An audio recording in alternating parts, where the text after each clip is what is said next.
Thank you for joining me for another quick hits conversation. I'm Dr. Robyn, aka Mental MacGyver. I provide luxury level high performance support and coaching to executives, founders, celebrities, and athletes. With me today, I have Tim Hawks. He's the managing director of Unlimited Potential, where he is a mental engineer and executive coach, focusing on logical and practical solutions to challenging problems. And I have Dr. Cole Galloway. He's a recovering academic working in social justice and disability, primarily with babies, as the founder of Go Baby Go. The question I have today, how do you keep a team from undermining or sabotaging a top performer? And this question came up for me, and I thought about it from when I was in college. As a top academic, I got really good grades. Other students would try to keep me from doing as well and would actually shame me for doing well because I was ruining the curve.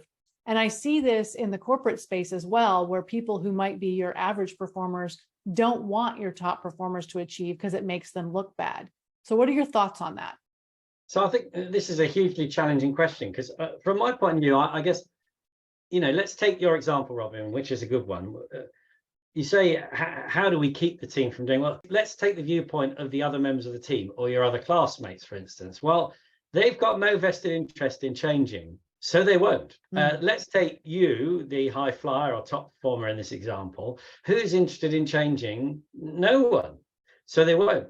So I think from my point of view is that what angle do we come from? Now, if we come from the angle of a manager of that team, then I think that then starts opening up a whole load of questions. But if we come from the angle of being in the team, then I'm not sure it can solve it itself, because why would it want to?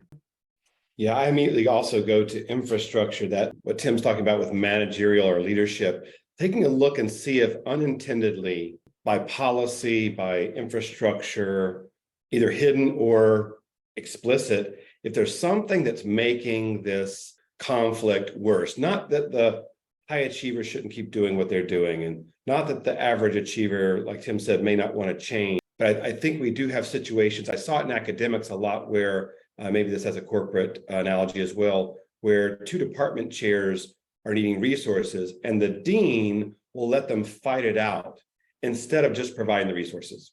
They would just bang, bang, bang, bang, bang. So that leadership vacuum of just backing up and letting people bang, don't let your average and your top performers bang around. That's bad for everybody. That above average performer will leave if they don't feel satisfied too. So for example, in the academic situation, reminding everybody that the top performer, if I grade on 100 and the top performer got a 95, then it actually helps everybody by explaining the infrastructure and why it does that. And maybe even removing infrastructures that pit people against each other. I saw that a lot, like intended or unintended, managers and above sort of having policies that pit, maybe unintendedly, and it just erodes everybody, top performers, average performers. Not a good situation. I've said on Quick Hits before, I worked in a job once where my boss gave the poorest performer a bonus. And as a top performer, I was offended. And I went to her and I'm like, I don't understand. I'm your top performer. Why would you give that person, your least performer, a bonus? And she said, we're trying to motivate them.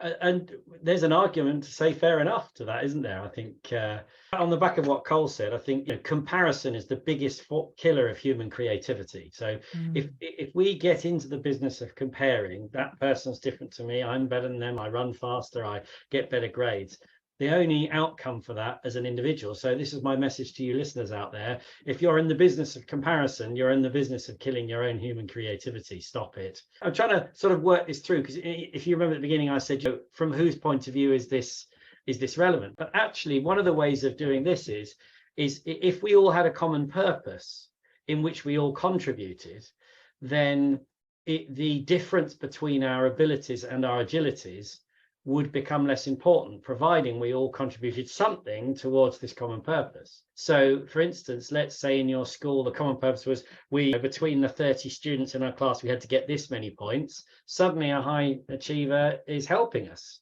You know what happens? People who are happy with a C grade will do nothing because they'll know that the high achiever will pull enough to get them a C. Yeah, there's a bit of history coming out here, Robyn. A But lot of history coming out. I know how this works. I think there's definitely something about common purpose, particularly in a corporate setting. So, for instance, if you've got a mixed group of people, one of the best things you can do is say, right, let's set a common purpose, something we can all hang our hat on and start going towards. And then suddenly the comparison between us becomes irrelevant, and we start looking then at what have we got that can complement our behaviors and our activities such that we become a unit. You need to go back and listen to Tim again, and read between the lines, as well as that mission and mission from the ground up as well as top down. Is that C performer, like Robyn alluded to, really somebody that's kind of a weight, a drag, and has lots of issues in and out of work that just make them constrained? Or is that C performer feeling like the mission has drifted away, and your high performance, it just matches, and that C performer is not? In academics, mission is often top down, even for faculty.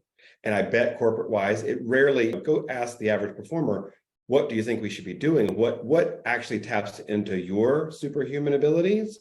And then maybe you could find out whether that C performer is just dealing with a lot of stress and other issues, focus and motivation, or if there's just mission drift, and you can capture that C and make it an A. I'm thinking about the quiet quitting, the idea that I'll do exactly what you pay me to do and nothing else.